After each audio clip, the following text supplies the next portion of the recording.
తాకట్లో ఉన్న బంగారాన్ని విడిపించి ఆ రోజున మార్కెట్ ధర కట్టి మిగిలిన డబ్బును మీకు అందిస్తుంది కొమ్మూరి గోల్డ్.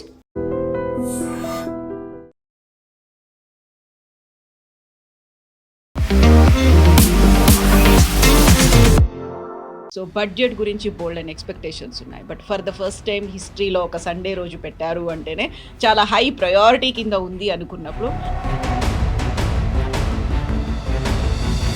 మనకు లభించింది ఏంటి, ఏమొచ్చింది, మనం ఎన్ని రిక్వెస్టులు చేసినప్పటికీ ఏది రాలేదు, కేవలం ఒక హై స్పీడ్ రైల్ తప్ప ఇంకేం లేదు అనేటువంటి మాట నిజం కాదంటారా? ఫస్ట్ ఆఫ్ ఆల్ బడ్జెట్ అంటే వీళ్ళు అర్థం చేసుకోవాలి. బడ్జెట్లో పాలసీ అనౌన్స్మెంట్స్ ఉండదు. ముందట్లా ఏం చేయబోతున్నామని చెప్పేది బడ్జెట్ బయట వస్తుంది. బడ్జెట్ అంటే ఏంటి? వచ్చిన ఆదాయం ఇంత, ఖర్చు అయింది ఇంత, డెఫిసిట్ ఉంటే. జిఎస్టీ కలెక్షన్ చూడండి, మీరు మొదలైనప్పుడు ఫస్ట్ జిఎస్టీ కలెక్షన్ 45,000 కోట్లంతో ఉంది నెలకి. ఇప్పుడు 2 లక్షలు నడుస్తుంది. అంటే ఆ బేస్ ఎక్స్పాండ్ చేశారు. ఈ budget is all about long term plan. బడ్జెట్లో ముందట్లాగా మేజర్ అనౌన్స్మెంట్ ఉండదు. మేము 10 ఎయిర్పోర్ట్లు కడతాము, మేము 30 ట్రైన్లు నడిపిస్తాము.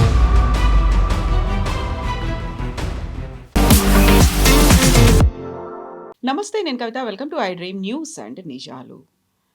కేంద్ర ఆర్థిక శాఖ మంత్రి నిర్మలా సీతారామన్ 9వ ప్రవేశపెట్టినటువంటి బడ్జెట్ మీద దేశమంతా చర్చించుకుంటోంది. దేశవ్యాప్తంగా దేశాన్నే ఒక యూనిట్గా చేసుకొని బడ్జెట్ని ప్రవేశపెట్టారు అంటుంటే రాష్ట్రాలకి ఒరిగిందేంటి, అందులోనూ పర్టికులర్గా తెలుగు రాష్ట్రాలకి ఏమిచ్చారు? తెలంగాణలో 8 మంది ఎంపీలు ఉన్నప్పటికీ తెచ్చింది గుండు సున్నా. ఇలాంటివన్నీ కేవలం ఆరోపణలు మాత్రమేనా? పొలిటికల్గా మాత్రమే దీన్ని చూస్తున్నారా? ఓవరాల్గా బడ్జెట్ ఎలా ఉంది? మనతో పాటుగా ఉన్నారు సీనియర్ జర్నలిస్ట్ సురేష్ కొచ్చతిల్ గారు. సార్ నమస్తే. సో బడ్జెట్ గురించి బోల్డ్ అండ్ ఎక్స్పెక్టేషన్స్ ఉన్నాయి. But for the first time హిస్టరీలో ఒక సండే రోజు పెట్టారు అంటేనే చాలా హై ప్రయారిటీ కింద ఉంది అనుకున్నప్పుడు మనకు లభించింది ఏంటి, ఏమొచ్చింది, మనం ఎన్ని రిక్వెస్టులు చేసినప్పటికీ ఏది రాలేదు, కేవలం ఒక హై స్పీడ్ రైల్ తప్ప ఇంకేం లేదు అనేటువంటి మాట నిజం కాదంటారా? ఫస్ట్ ఆఫ్ ఆల్ బడ్జెట్ అంటే వీళ్ళు అర్థం చేసుకోవాలి. బడ్జెట్లో పాలసీ అనౌన్స్మెంట్స్ ఉండదు. ముందట్లాగా 15 సంవత్సరాల ముందు పాలసీ అనౌన్స్మెంట్ బడ్జెట్లో వస్తుండే. అంటే మేము ఏం చేయబోతున్నాం అనేది. ఇప్పుడు ఏం చేయబోతున్నామని చెప్పేది బడ్జెట్ బయట వస్తుంది. పాలసీకి డబ్బులు అక్కర్లేదు, అనౌన్స్మెంట్ అది. మేము నెక్స్ట్ 7 years 2047 దాకా మేము ఈ డాటా సెంటర్స్కి we are giving tax free incentives. Next 2047 దాకా ఇప్పుడు డబ్బులు దానికి పెట్టక్కర్లేదు దాంట్లో. Because you don't have to put any money into it. మీకు ట్యాక్స్ ఫ్రీ ఇస్తున్నాం అంతే. రెవెన్యూ లాస్ మాకే. అది కూడా ఇప్పుడు గూగుల్ లాంటి సెంటర్ సెటప్ చేస్తే ఇంకా 3-4 సంవత్సరాలు పడుతుంది అది. So I'm just train to say, ఎందుకంటే మనం ఈ బడ్జెట్ అంటే ఒక మిస్కన్సెప్షన్ ఉంది మన ఇండియాలో. మీరు అది యూకే చూస్తే కానీ యూఎస్ చూస్తే కానీ వాళ్ళకి అక్కడ పెద్ద టెన్షన్ లేదు బడ్జెట్ అంటే. బడ్జెట్ అంటే ఏంటి? వచ్చిన ఆదాయం ఇంత, ఖర్చు అయింది ఇంత, డెఫిసిట్ ఉంటే ఏంటి, ఆ డెఫిసిట్ని బ్రిడ్జ్ ఎట్లా చేస్తారు, నెక్స్ట్ ఇయర్ ఆదాయం ఎట్లా పెంచుకోవాలి. ప్రతి ఇంట్లో ఇది ఒక ప్రాబ్లం. మన ఇల్లు నడిపిస్తున్నప్పుడు ₹1,00,000 జీతం ఉంటే ఆ ₹1,00,000లోనే ఇల్లు నడిపించుకోవాలి మనం. దేశం కూడా అంతే. ఇది మనం అర్థం చేసుకోవాలి. దానికి ఏం చేస్తారు? ప్లానింగ్ చేస్తారు ముందే. ఫర్ ఎగ్జాంపుల్ ఇప్పుడు మనం అనుకుంటా దసరా పండుగ వస్తుంది, ఎక్కడ దివాళీ వస్తున్నప్పుడు టీవీ కొనుక్కుందాం. మన ఇంట్లో పాత టీవీ ఉంది, 10 సంవత్సరాలు పాత ఉంది, కొత్త తీసుకోవాలని ప్లాన్ చేస్తాం. హస్బెండ్ వైఫ్ డిస్కస్ చేస్తారు. సో హస్బెండ్ యూజువల్ అంటారు కొనుక్కుందాం, బాగుంటుంది, పెద్ద టీవీ ఉంటుంది, పిల్లలకు నచ్చుతుంది అంటే wife will be more circumstantial say ఇప్పుడు ఎందుకు, ఇంత ఖర్చు ఉన్నప్పుడు ఎందుకు, తర్వాత చూసుకుందాం, టీవీ బాగానే ఉంది కదా అంటారు. సో దట్ బడ్జెట్లో దాన్ని తీసేస్తారనమాట. This is simply what happens in the government. ఆ ప్రాసెస్ మనం ముందు అర్థం చేసుకోవాలి. బడ్జెట్ అనేది ఎట్లా స్టార్ట్ అవుతుంది? ఇది ఒక 5 నెలల ముందు డిస్కషన్స్ మొదలవుతాయి వేరియస్ ఇంట్రెస్ట్ గ్రూప్స్తో. మనం ఒక ఎగ్జాంపుల్ తీసుకుందాం, ఫార్మింగ్ కమ్యూనిటీని తీసుకుందాం. ఫార్మింగ్ కమ్యూనిటీని పిలిచి వాళ్ళ అసోసియేషన్స్ చాలా ఉంటాయి, సౌత్ నుంచి, నార్త్ నుంచి, అండ్ ఈస్ట్ వెస్ట్, ఎక్కడి నుంచి అయినా వాళ్ళు పిలిపిస్తారు. అది కూడా different, paddy separate, cotton separate, onion separate, అట్లా వాళ్ళందరూ పిలిపించుకొని అడుగుతారు మీకేంటి, మీ ప్రాబ్లమ్స్ ఏంటి. వాళ్ళని చెప్తారు మాకు సీడ్స్ దొరకట్లేదు, విత్తనాలు దొరకట్లేదు, యూరియా తగ్గిపోయింది, మాకు ఎంఎస్పి సరిపోవట్లేదు, చాలా డిమాండ్స్ పెడతారు వాళ్ళు. అది కాకుండా మాకు కిసాన్ క్రెడిట్ కార్డులో అమౌంట్ కొంచెం పెంచండి, ఇదంతా నోట్ చేసుకుంటారు. ఇట్లనే దాని తర్వాత అగ్రికల్చర్ మినిస్ట్రీ వాళ్ళని పిలుస్తారు. చూడండి వీళ్ళు అంటున్నారు వీళ్ళకు ఎంఎస్పి సరిపోవట్లేదు అంటే వాళ్ళు ఏమంటారు, కాదు సరిపోతుంది, చూడండి మేము ఇంత ఇచ్చాము, లాస్ట్ 10 సంవత్సరాలు ఇంత పెంచుకుంటూ వెళ్ళాము, వాళ్ళ ప్రొడక్షన్ కాస్ట్ ఎంత, దాని మీద మేము 30% ఇచ్చి ఎంఎస్పి ఇస్తున్నాం అంటే దెన్ ఇట్స్ క్లారిఫైడ్. అట్లనే అన్ని సెక్టర్స్కి. సో లెదర్ ఇండస్ట్రీ, మీరు టెక్స్టైల్ ఇండస్ట్రీ, వీళ్ళందరినీ మినిస్ట్రీ వాళ్ళని పిలిపిస్తారు, వీళ్ళని పిలిపిస్తారు, గ్రూప్స్ని పిలిపిస్తారు. అందరితో చర్చ అయినప్పుడు దెన్ ఒక ఓవరాల్ పిక్చర్ వచ్చేస్తుంది, మనకి ఏం కావాలి, ఏం చేయాలి అనేది. అది వచ్చినప్పుడే మనకి మన వర్క్ స్టార్ట్ అవుతుంది. వాళ్ళు ఏం చేస్తారు, ఫస్ట్ ఒక డ్రాఫ్ట్ తయారు చేస్తారు, బడ్జెట్ డ్రాఫ్ట్. ఏంటంటే ఈ సంవత్సరం మనకి రాబోయే ఆదాయం ఎంత, ఇంకా కాలేదు కదా, వీఆర్ ఓన్లీ ఇన్ ఫిబ్రవరి, ఇంకా 2 నెలలు ఉన్నాయి. సో రాబోయే టిల్ డిసెంబర్ మనకి ఎంత వచ్చింది, జనవరి కూడా క్యాలిక్యులేట్ చేయలేము ఇప్పుడు. సో డిసెంబర్ దాకా మనకు వచ్చిన రెవెన్యూ ఎంత, మనం ఎస్టిమేట్ చేసిన రెవెన్యూ ఎంత, డెఫిసిట్ ఎంత, లేకుంటే ఓవర్ ద డెఫిసిట్ మనకు ప్లస్ ఎంత అవుతుంది అనమాట. So excess amount we are getting. అదన్నీ చూసిన తర్వాత వీళ్ళు ఓవరాల్గా అలాట్మెంట్ చేస్తారు ప్రతి మినిస్ట్రీకి. I just take an example. Last year 1,00,000 కోట్ల రూపాయలు ఇచ్చారు ఒక మినిస్ట్రీకి. ఈసారి 80,000 ఇవ్వలేము కదా, తగ్గిస్తే వాళ్ళు ఏడ్చుకుంటారు.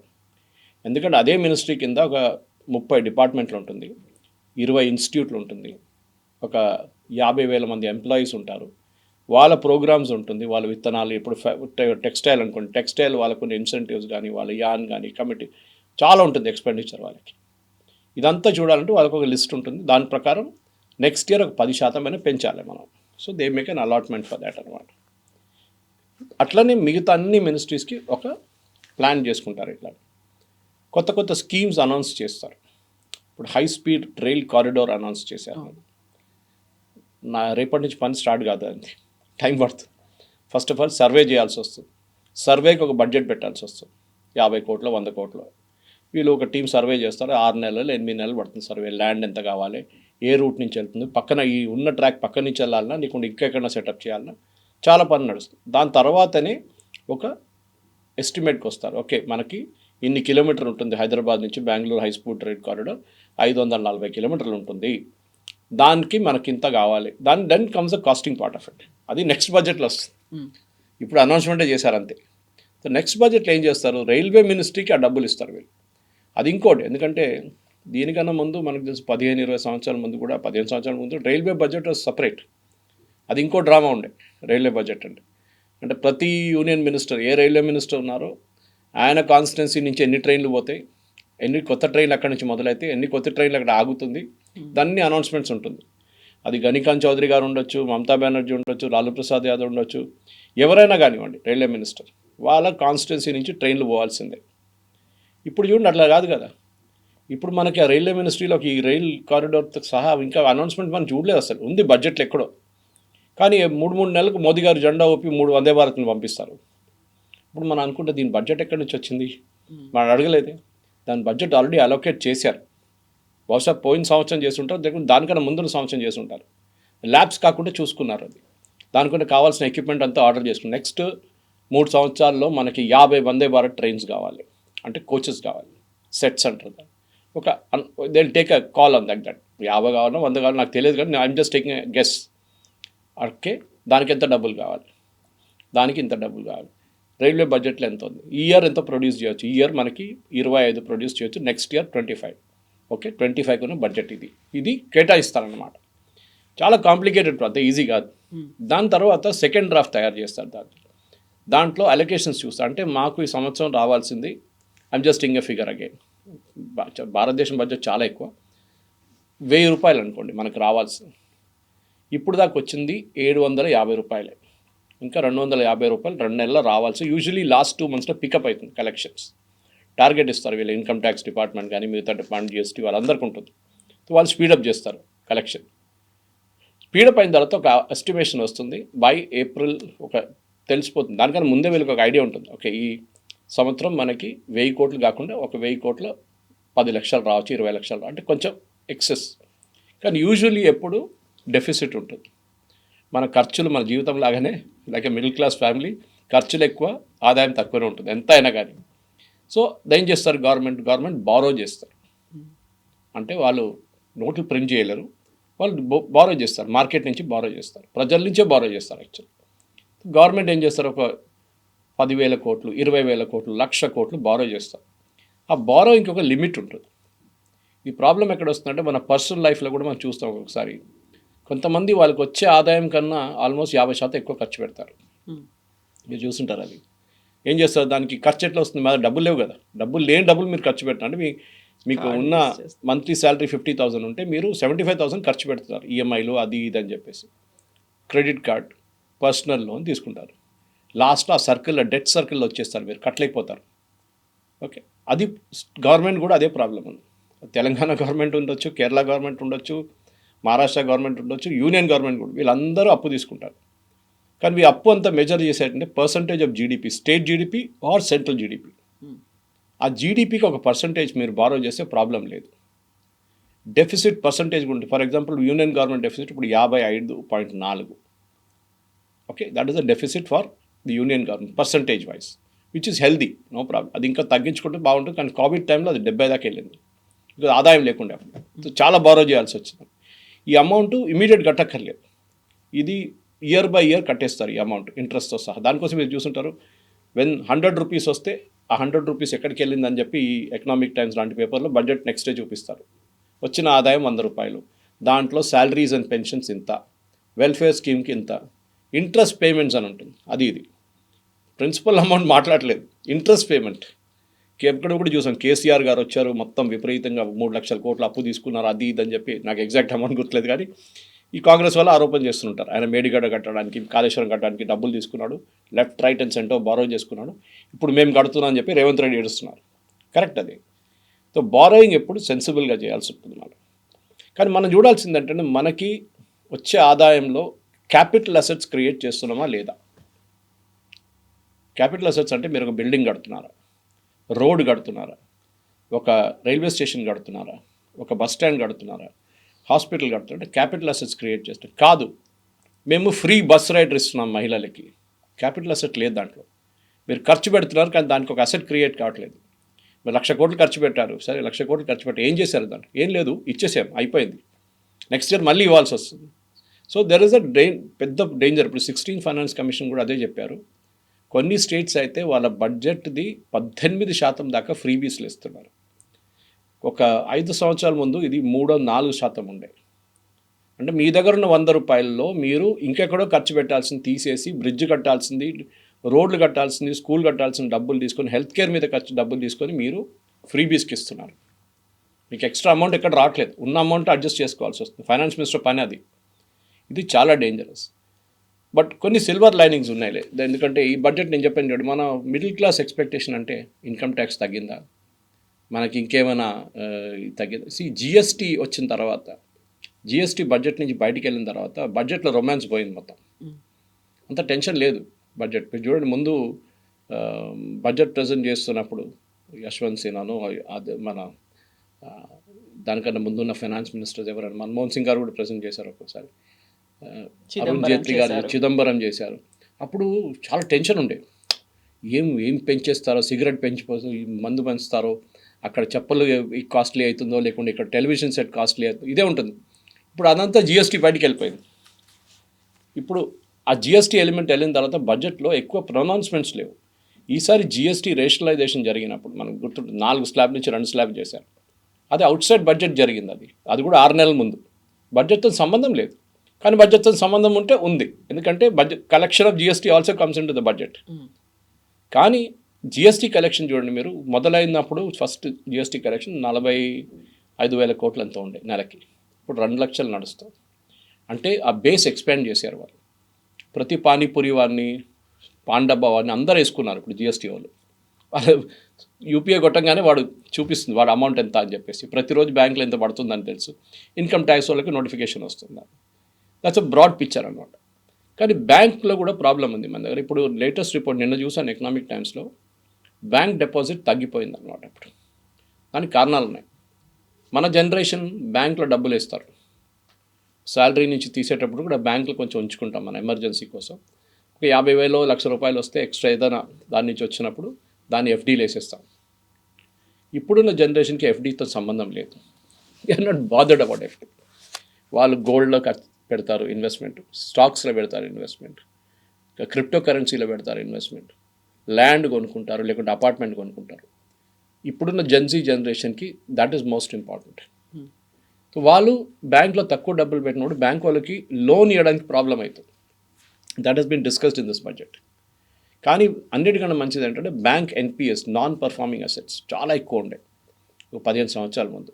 ఎస్పెషల్లీ మోదీ గవర్నమెంట్ వచ్చి ఫస్ట్ ఇయర్లోనే వీళ్ళు బ్యాలెన్స్ షీట్ క్లీనప్ మొదలుపెట్టారు. అప్పుడు దాకా బ్యాలెన్స్ షీట్లో లాసెస్ అన్నీ దాచేశారు మొత్తం పక్కన, చూపించట్లేదు. అది ఒక తప్పు, చాలా పెద్ద తప్పు ఆడిటర్స్ చేసింది. కానీ దాని తర్వాత అరుణ్ జైట్లీ గారు కానీ తర్వాత నిర్మలా సీతారామన్ గారు they said cleanup the balance sheet totally. ఆ బ్యాలెన్స్ షీట్ క్లీనప్లోనే చాలా మటుకు బ్యాంక్స్లో ఉన్న చాలా అమౌంట్స్ రైట్ ఆఫ్ చేయాల్సి వస్తుంది, లేకుంటే వేవ్ ఆఫ్ చేయాల్సి వస్తుంది. ఈ టర్మ్ మీరు వినుంటారు. మోదీ గవర్నమెంట్ 1,00,000 కోట్లు రైట్ ఆఫ్ చేసేసారు, ప్రజల డబ్బులు, ప్రజల సొమ్ము అదానీ, అంబానీ, విజయ్ మాల్యా, మెహుల్ చోక్సీ, నీరవ్ మోడీ తీసుకెళ్ళిపోయారు. కాదు, right of is accounting term. మీరే కామర్స్ స్టూడెంట్ దగ్గర అడగండి, లేకుంటే చార్టర్డ్ అకౌంట్ దగ్గర చెప్తారు. బ్యాలెన్స్ షీట్ని బ్యాలెన్స్ చేయాలంటే లెఫ్ట్ ఉన్న అమౌంట్, రైట్ ఉన్న అమౌంట్ ఒకటే ఉండాలి. సో మీ దగ్గర డెఫిసిట్ ఉంటే మీరేం చేస్తారు, మీ దగ్గర డబ్బులు రావాలి, ఎవడో మీకు డబ్బులు ఇవ్వలేదు, కానీ మీ అకౌంట్లో ఆ డబ్బులు ఉంది, ఇవ్వాల్సి వస్తుంది. మీకు వస్తుంది, ఏదో ఒక రోజు వస్తుంది, ఇప్పుడు రాలేదు. సో మీరు రైట్ ఆఫ్ చేసి ఏం చేస్తారంటే బ్యాలెన్స్ షీట్లో అది ట్రాన్స్ఫర్ చేసి ఒకసారి ఏఆర్సీ కంపెనీస్ పంపిస్తారు. ఇది అసెట్ రీకన్స్ట్రక్షన్ కంపెనీస్. మీరు చూస్తుంటారు, ఒక్కొక్కసారి కొంతమంది పేమెంట్ చేయకపోతే బ్యాంక్ వాళ్ళు కాల్ చేయరు, ఎవరో కలెక్షన్ ఏజెంట్ వాళ్ళు కాల్ చేస్తారు. దాని తర్వాత it is there responsibility collect. వాళ్ళకి వీళ్ళు 1000 కోట్లు మాకు రావాల్సింది, మీరు తీసుకోండి అంటే వాళ్ళు ఒక డిస్కౌంట్ తీసుకుంటారు. దాని నుంచి 200 కోట్లు మా కమిషన్ ఇవ్వండి, మా ఖర్చులు ఉంటుంది, ఎందుకంటే అంతా చేసి చేయాల్సి వస్తుంది. అమౌంట్ రాదని కూడా గ్యారంటీ లేదు, అది కూడా లేదు. So bank NPS is very healthy sign. ఇప్పుడు ఓన్లీ 0.5%. చాలా మటుకు మన బ్యాలెన్స్ షీట్ క్లీనప్ చేశారు బ్యాంక్స్ది, which is a great thing. ఎందుకంటే బ్యాంక్ డబ్బులు సొమ్ము ప్రజల సొమ్ము. అది యాక్చువల్లీ అది పోతేనా అది ఎవరు తీసుకెళ్ళినా కానీ, ఇప్పుడు విజయ్ మాల్యా గురించి ఇంత చెప్పినా కానీ, Vijay Mallya total out standing was 9,000 crores. Service tax case, మన పిఎఫ్ కేసులు పక్కన పెట్టండి, బ్యాంక్ నుంచి తీసుకున్న అప్పులు 9,000 కోట్లు. ఆయన అసెట్ సీజ్ చేసి గోవాలో ఉన్నది, ఆయన యూబీ షేర్లన్నీ అమ్ముకొని అన్నీ చేసిన తర్వాత బ్యాంక్స్కి 13,000 కోట్లు వచ్చింది. అంటే 1-2 బ్యాంకులు, 6 బ్యాంకులు అనుకుంటాను. అంటే వాళ్ళకు మోర్ దెన్ ద అమౌంట్ వచ్చేసింది, principal of interest. So bank cleanup చాలా బాగా జరుగుతుంది. ఇంకోటి అంటే మన ఈ బడ్జెట్ అర్థం చేసుకోవాలి, especially this budget, Nirmala Sitharaman గారిని ప్రజెంట్ చేసిన బడ్జెట్. చాలామంది అన్నారు నో బిగ్ బ్యాంగ్ అనౌన్స్మెంట్, దాంట్లో అర్నబ్ గోస్వామి ఇలాంటి వాళ్ళు ఉండదు. ఎందుకంటే ఈ బడ్జెట్ ఒక టెస్ట్ క్రికెట్ బడ్జెట్, 5 రోజుల ప్లే అన్నమాట. ఇది 5 రోజుల గేమ్, ఇది T20 కాదు. యూజువలీ బడ్జెట్ T20లో ఉంటుంది. సో నిర్మలా సీతారామన్ గారు ఏం చేశారంటే, okay now we are stable, economy స్టేబుల్గా ఉంది, one of the fastest growing economies. NPAs ఇప్పుడు నేను చెప్పిన దాని కంట్రోల్లో ఉంది, డెఫిసిట్స్ కూడా కంట్రోల్లో ఉంది, మన ఇన్ఫ్లేషన్ కూడా కంట్రోల్లో ఉంది. So we have enough time to breathe. 3 సంవత్సరాలు ఇంకొంది నెక్స్ట్ ఎలక్షన్కి. ఒక రోడ్ మ్యాప్ వేద్దామని చెప్పి చాలా మటుకు ప్రొనౌన్స్మెంట్స్ చేశారు. దాంట్లో మీరు చూసుంటారు, ఇప్పుడు ఇన్ఫ్లేషన్ కూడా చాలా తక్కువ, 3% కన్నా తక్కువ. దానికన్నా తక్కువ వెళ్ళకూడదు, వెళ్తే ప్రాబ్లమ్ స్టాగ్ఫ్లేషన్ అయిపోతుంది, కన్జంప్షన్ ఉండదు మార్కెట్లో, కొనడానికి ఎవరు కొనరు, అది కూడా ప్రాబ్లం ఉంటుంది, కొనాల్సిందే అనమాట. ఇప్పుడు జరిగిన దాంట్లో మనం చూసాం, ఈ one of the major announcement ఏంటంటే డేటా సెంటర్స్కి, మన దగ్గర ఉన్న డేటా సెంటర్స్ సెటప్ చేసో లేకుంటే సెటప్ చేసిన దాంట్లో ఇన్వెస్ట్ చేసిన వాళ్ళకి 2047 దాకా they given a tax waiver. Tax ఉండదు మీకు, ఇన్కమ్ ట్యాక్స్, మీరు ట్యాక్స్ కట్టక్కర్లేదు, కార్పొరేట్ ట్యాక్స్ ఏదైనా కానీ. అది ఎందుకు చేస్తున్నారంటే చాలా మటుకు మన డేటా తీసుకెళ్ళి ఫారిన్ కంట్రీస్లో పెట్టుకున్నారు వీళ్ళు. అది మీ ఫేస్బుక్ అకౌంట్ ఉండొచ్చు, మన ట్విట్టర్ అకౌంట్ ఉండొచ్చు, మన కొన్ని ఇంటర్నేషనల్ సబ్స్క్రిప్షన్స్ ఉండే, అదన్నీ డీటెయిల్స్ అక్కడ ఉంటుంది. ట్విట్టర్ దగ్గరనో ఎవరైనా యూఎస్లోనో యూరోప్లోనో పెట్టుకుంటారు. Even government accounts, government data కూడా ఒకసారి అక్కడ పెట్టుకుంటారు నాకు తెలియకుండా. ఇప్పుడు జీమెయిల్ ఉందనుకోండి, జీమెయిల్ సర్వర్ ఇండియాలో లేదు, బయట ఉంది. రేపు పొద్దున ఆ జీమెయిల్ వాడు అంటాడు భారతదేశంలోనే మొత్తం అకౌంట్ నేను బ్యాన్ చేసేస్తున్నాను అని చెప్పి ఆఫ్ చేసేస్తే ఎవరు ఏం చేస్తారు? గూగుల్ వాళ్ళు చేసినప్పుడు యూ కెనాట్ డూ ఎనీథింగ్. దానికి ఒక ఎగ్జాంపుల్ ఇస్తాను కవిత గారు మీకు. మన దగ్గర నేరా అని చెప్పి ఒక ఆయిల్ కంపెనీ ఉంది, వాళ్ళ కొన్ని పెట్రోల్ బంక్ కనిపిస్తుంది మీకు అక్కడక్కడ. They have investment from Rosneft, Russian company, oil company. వాళ్ళు ఐఓసిఎల్ ఈ 2 కంపెనీలు రష్యా దగ్గర నుంచి ఆయిల్ కొన్నారు చాలా సంవత్సరాలు మన దగ్గర. దానికి యూఎస్ శాంక్షన్స్ పెట్టారు, యూరోప్ శాంక్షన్స్ పెట్టారు. యూరోప్ ఏం చేశారంటే నేరం కాదు, any company dealing with Russia వాళ్ళ మీద బ్యాన్ పెట్టేశారు. వాళ్ళు ఏం యూజ్ చేసినా అది బ్యాన్, అంటే అమౌంట్ బ్యాంక్లోని అమౌంట్ సీజ్ చేసుకున్నారు, వాళ్ళు ఇంకా పేమెంట్ చేయాల్సిన అది కూడా సీజ్ చేసుకున్నారు, అన్ని అసెట్స్ కూడా సీజ్ చేసుకున్నారు. భారతదేశంలో అసెట్స్ సీజ్ చేయలేరు, వాళ్ళు ఇక్కడ ఉన్నారు నయారా. వాళ్ళు ఏం చేశారంటే నయారా యూజ్ చేసే ఈఆర్పి సాఫ్ట్వేర్ శాప్, వాళ్ళది శాప్ జర్మనీ. వాళ్ళు ఒకరోజు పొద్దున నయారా వాళ్ళు వచ్చి వాళ్ళ సిస్టమ్స్ ఆన్ చేస్తే పనిచేయట్లేదు. ఏంట్రా అని చెప్పి లోకల్ ఆఫీస్ ఫోన్ చేసి చాలా పెద్దది ఈఆర్పీ వాళ్ళది. So it's controlling so many petrol bunks, refineries, అది ఇది అన్ని దాని మీద డిపెండెంట్ ఉంది. ఏంటని అడిగితే ఇండియా ఆఫీస్ అంటే మాకు తెలియదు, మాకు యూరోప్ నుంచి ఇన్స్ట్రక్షన్స్ వచ్చింది, మీరు రష్యాతో డీల్ చేస్తున్నారు కదా, మీ ఈఆర్పీని డీయాక్టివేట్ చేయమన్నారు అని చెప్పి. ఆలోచించండి, డబ్బులు కట్టి కొనుక్కున్న ఈఆర్పీని ఓవర్ నైట్ డీయాక్టివేట్ చేసేసారు వాళ్ళు జర్మనీ నుంచి. ఇండియన్ కంపెనీ ఏమంటున్నారు, శాప్ ఇండియా మాకు తెలియదు అంటున్నారు. వాళ్ళు చేశారు, మేమేం చేయలేము. This is the danger. రేపు ఏదైనా చేయొచ్చు మనతో. ఇప్పుడు చూసినాం మనం, రష్యా వార్ మొదలైనప్పుడు రష్యాకి $200 బిలియన్ యూరోప్లో ఉన్న బ్యాంకులలో డబ్బులు ఉంటాయి. అది వాళ్ళ ఖర్చులకి దానికి దీనికి పేమెంట్స్కి వాడుకున్నారు గవర్నమెంట్, రష్యన్ గవర్నమెంట్. యూరోప్లో చేయాల్సిన పేమెంట్స్, అక్కడి నుంచి వచ్చే పేమెంట్స్ అంతా అకౌంట్లో యాక్టివ్గా ఉన్నాయి, London and some other places. ఈ వార్ మొదలైనప్పుడు రష్యా ఏం చేశారంటే యూరోపియన్ యూనియన్ ఆ అకౌంట్ బ్లాక్ చేసేసారు. రష్యాకి యాక్సెస్ లేదు. ఆ $200 బిలియన్ నుంచి కొన్ని డబ్బులు already I think $50 billion they are given to Ukraine. Russia డబ్బులు యూరోప్లో ఉన్న బ్యాంక్స్లో పెట్టి డబ్బులు తీసి యూక్రెయిన్కి ఇచ్చారు. So government of India is now saying no, you will base, ముందైతే ఇన్స్ట్రక్షన్స్ ఇచ్చారు, గుర్తుంటుంది మీకు, all the data centres should be based in India. మన టిక్టాక్ ఎందుకు బ్యాన్ చేసామంటే మన డేటా అంతా చైనీస్ వాళ్ళ దగ్గర ఉండే. మీరు బిలీవ్ చేయరు, ఒక 3 సంవత్సరాల ముందు గవర్నమెంట్ ఆఫ్ ఇండియా వాళ్ళ ఐబీ కానీ మిగతా డిపార్ట్మెంట్స్ ఒక స్వీప్ చేశారు. స్వీప్ అంటే ఏంటంటే ఎలక్ట్రానిక్ చెక్. మన దగ్గర అటెండెన్స్ ఫేస్ ఉంటుంది, లేకపోతే థంబ్ ఉంటుంది. దాంట్లో ఉన్న background data, most of this instruments are from China. దాంట్లో ఒక చిప్ ఉంటుంది, because it has to transmit that information మీ హెచ్ఆర్ డిపార్ట్మెంట్కి ఎక్కడికి వెళ్తుంది, అటెండెన్స్ వచ్చారా లేదా అని చెప్పి చెక్ చేస్తే దాంట్లో చాలా మటుకు ఇన్ఫర్మేషన్ చైనాకి వెళ్తుందంట. కొన్ని ఈ biometric and face recognition system defence మినిస్ట్రీలో ఉండే, కొన్ని నేవల్ బేసిస్లో ఉండే, కొన్ని ఎయిర్ ఫోర్స్ బేసిస్లో ఉండే, కొన్ని ఆర్మీ బేసిస్లో ఉండే. అంటే అక్కడ పనిచేస్తున్న ఆర్మీ బేస్లో ఎవరు ఉన్నారు వాళ్ళ డీటెయిల్స్ మొత్తం చైనాకి వెళ్ళింది. సో ఇమ్మీడియట్గా డీయాక్టివేట్ చేశారు మొత్తం దాన్ని. సో ఆల్ సీసీటీవీ కెమెరాలు కూడా తీసేశారు. ఓన్లీ మేడ్ ఇన్ ఇండియా, అది కూడా చెక్ చేసిన తర్వాత క్లియరెన్స్లోనే హై సెక్యూరిటీ క్లియరెన్స్ వచ్చింది. సో చాలా మటుకు ఈ బడ్జెట్లో అట్లాంటి పొజిషన్ రాకూడదని చెప్పి ఈ డేటా సెంటర్స్ చేశాను. నేను I'm just taking 1 or 2 elements, ఎందుకంటే మొత్తం డిస్కస్ చేయక్కర్లేదు. చాలా మటుకు చెప్పాను చూడండి, అన్ని పాలసీ ఎలిమెంట్స్ బయట ఉంటుంది. లాస్ట్ ఇయర్ ట్యాక్స్ బెనిఫిట్ ఇచ్చారు, ఈసారి ఇవ్వరని అందరికి తెలిసిందే. అది మిడిల్ క్లాస్ అనుకుంటారు మాకు మళ్ళీ 12 లక్షలు అయింది, ఇంకా 14 చేస్తారేమో సార్.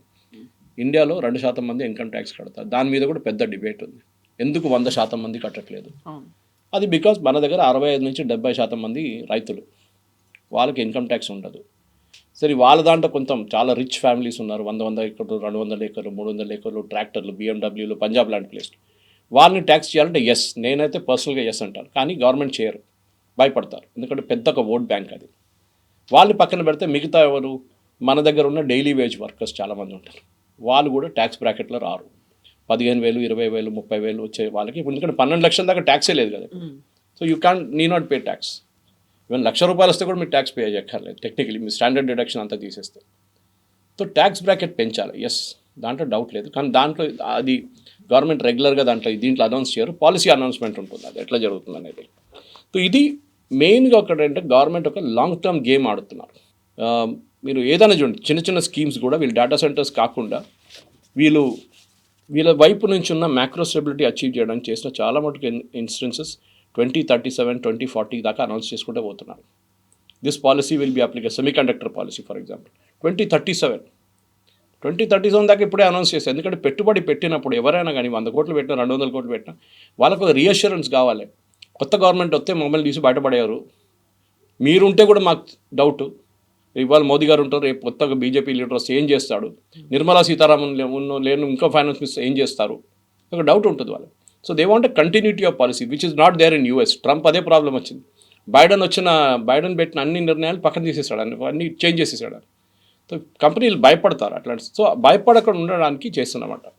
అది కాకుండా రైల్వే బడ్జెట్లో ఐ థింక్ 10% పెంచారు, 10.2% పెంచారు డిఫెన్స్ సెక్టర్లో. అండ్ దాన్ని నిర్మలా సీతారామన్ స్పీచ్లో చాలా క్లియర్గా చెప్పింది.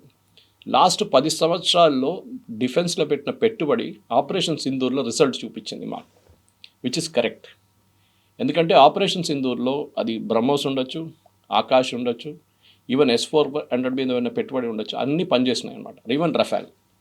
So we have to invest more. So ఈసారి 15% పెంచారు డిఫెన్స్ బడ్జెట్ లాస్ట్ ఇయర్తో పోలిస్తే. And one element and one more important thing అంటే ఇన్నోవేషన్ అనే ఒక కాన్సెప్ట్ పెట్టారు.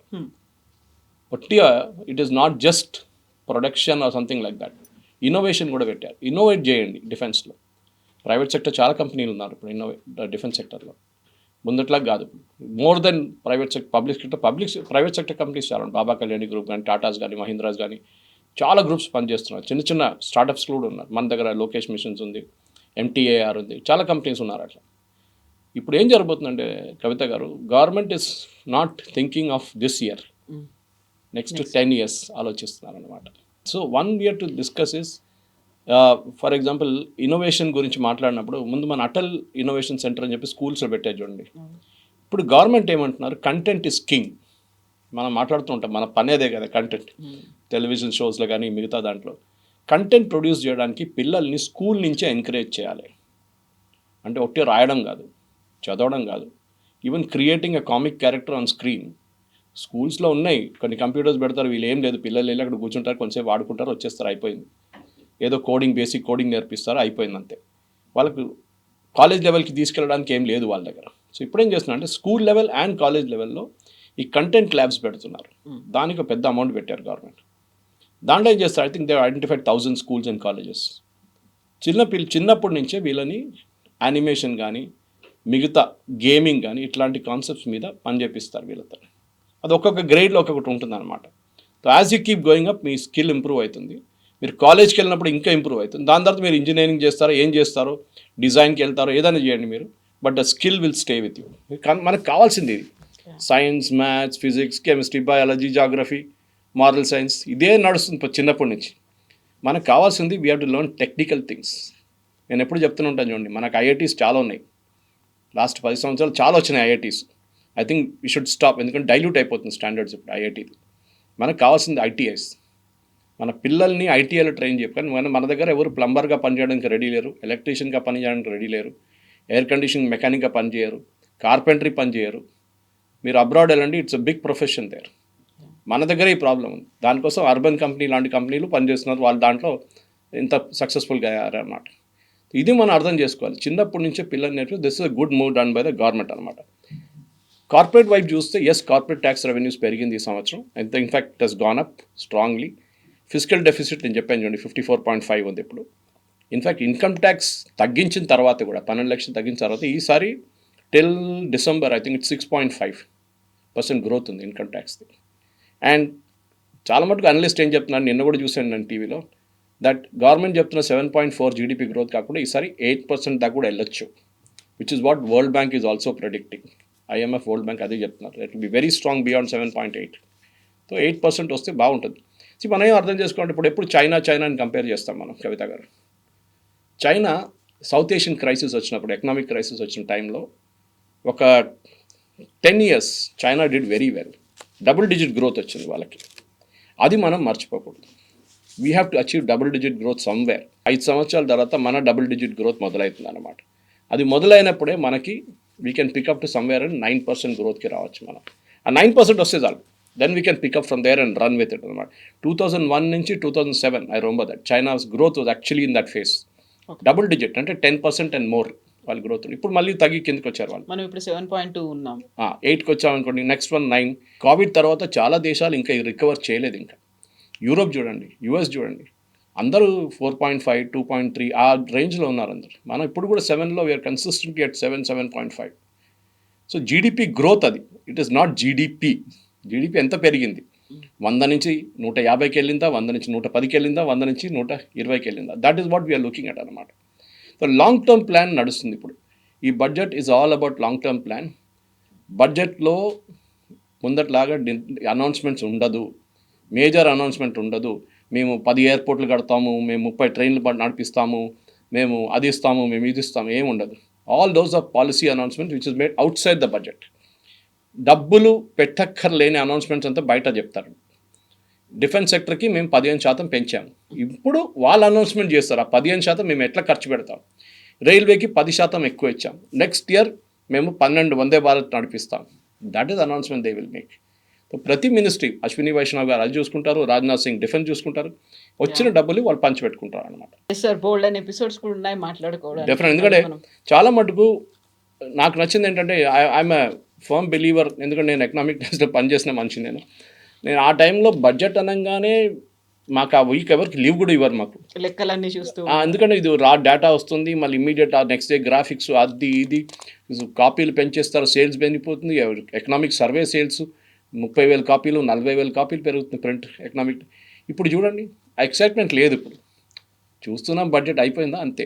దాని తర్వాత కొంతమంది అనలిస్ట్ ఫిక్కీ లాంటి లేకుంటే హెచ్ఎంఏ లాంటి ప్లేసెస్లో సిఐఏ లాంటి వాళ్ళు కొంచెం అనాలిసిస్ చేస్తారు అంతే.